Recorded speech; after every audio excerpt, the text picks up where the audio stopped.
Welcome to my apiary.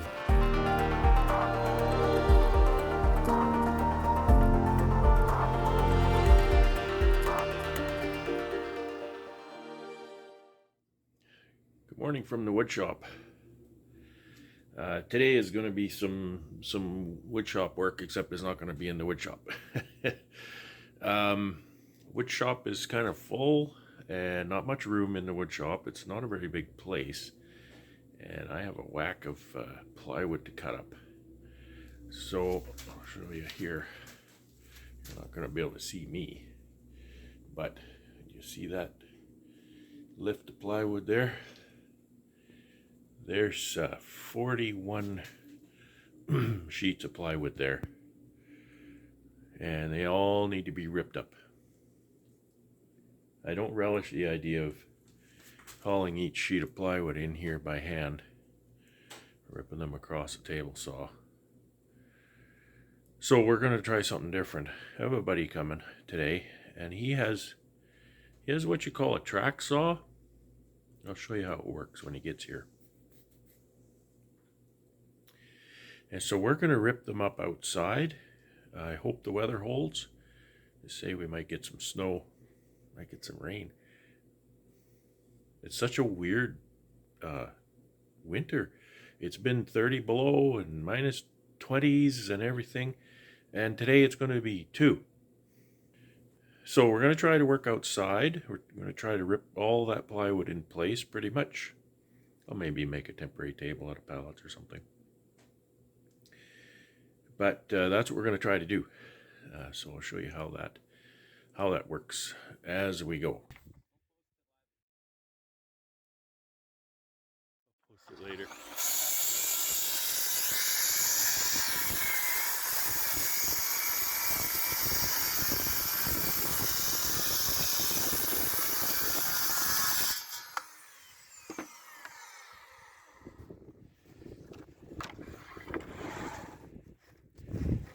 So what we've got here is we're only cutting, what are we cutting, 1/8 of an inch or something deeper than the plywood? Yeah. So we've got to do that.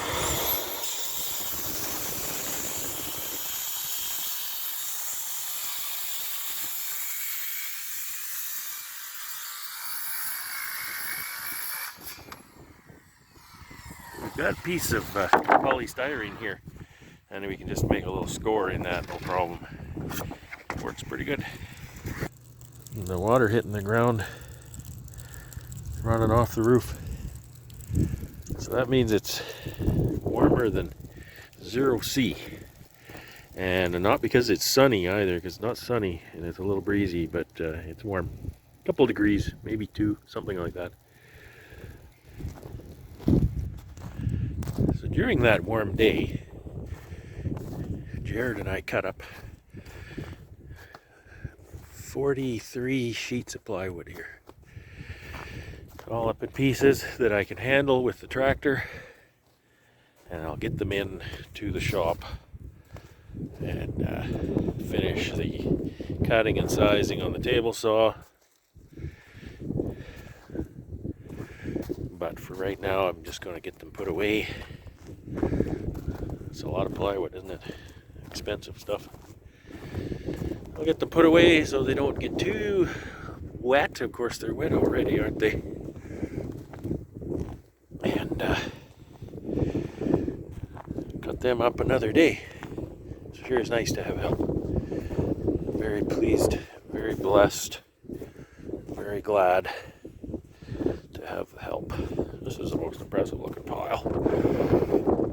So a little tractor, I need to lift these, get them put away. More snowing and blowing here after we got the plywood cut up. And it snowed last night. It snowed most of today. It's about 1 o'clock or 2 o'clock now. But what I want to show you is, so I've got this plywood cut up, and this is covers. Okay, so each of these is a sheet ripped to the width of a cover. Okay, so what I need to do now is I need to cross cut these to the length of a cover. I get 4 out of each one of those, and then a piece at the end. I'll use those pieces at the end to stitch together and make some more covers. Regardless, I really wanted to do this on, not on the table saw. Making a crosscut like that on table saw is kind of dicey and dangerous. I've done it a lot. You got to really watch what you're doing. Be very careful. And even then, it's a bit dangerous. So, what I'm doing is I really wanted to do this on my sliding compound miter saw. It won't cut nearly, this is 16. This is 16 3/4 across here. Finished width is 5/8, but I got 16 3/4 so I can trim it. And there's no way the miter saw will cut that deep. So what I really want to use is my fancy 40-year-old radial arm saw here. Radial arm saw won't cut that deep either. It'll only cut about 16 inches. Then I got to thinking, the shortest distance between 2 points is a straight line. And coupled with that fact is this blade is round. So what I'm doing is I'm cutting right at the bottom of the blade. When I pull this saw to its fullest extent, I've got a lot of blade beyond what it'll actually cut. So what I needed to do was get my work piece a little higher on the blade to get more distance. I can't raise it at the back because, I could raise a little bit at the back, but the blade will start to hit the workpiece pretty early. And so I thought, you know what, this is not a precision cut this direction. It's a precision cut this direction. I've got a stop block here set to the right length, and I put some shims here.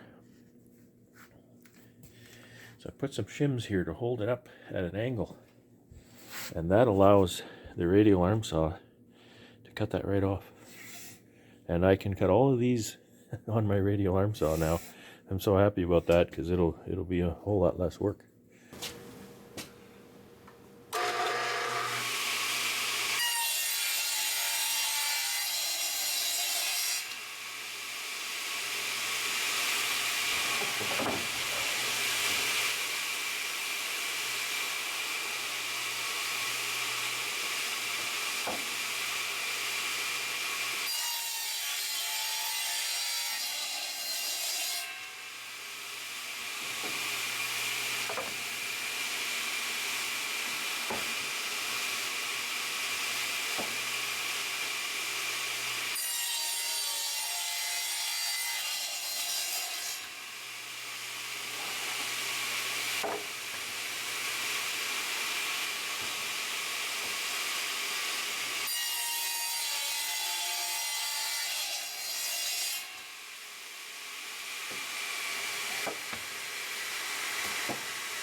So there you go.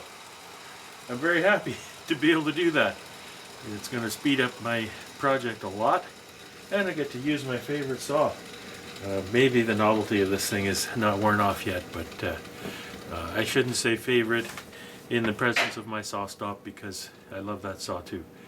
But this sure is a nice saw when it comes to just repeatable crosscuts, and that's all I ever intend to do on it. It's built to do so much more, but I have no intention of doing anything but repeatable crosscuts on it.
Okay, here's the results.